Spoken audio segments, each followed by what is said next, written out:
बाशिंदों में काफी खौफ पैदा हो गया है। वहीं आज पूरे जिले में सिक्योरिटी को सख्त कर दिया गया है। मुख्तलिफ मकामात पर खुसूसी नाके कायम किए गए हैं।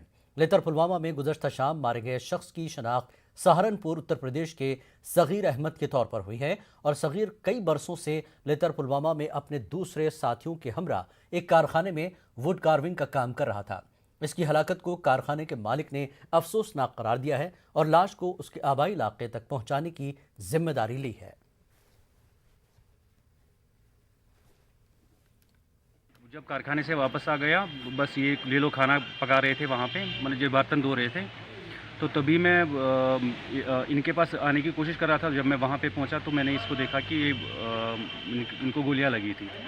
तो मैंने जल्दी जल्दी इनको हॉस्पिटल पहुँचाने की कोशिश की और यूँ ही मैंने इसको हॉस्पिटल पहुँचाया तभी मानो कि डॉक्टर साहब ने इनको डिक्लेयर कर दिया कि ये मर चुके हैं। बहुत ज़्यादा दुख होता है, मानो कि कोई एक गरीब तबके से कोई बंदा जब यहाँ पे काम करने आता है तो अपनी रोज़ी रोटी कमाने के लिए आता है। तो हम चाहते हैं कि ऐसा कभी ना हो, कश्मीर में ऐसा कभी हालात ना हो।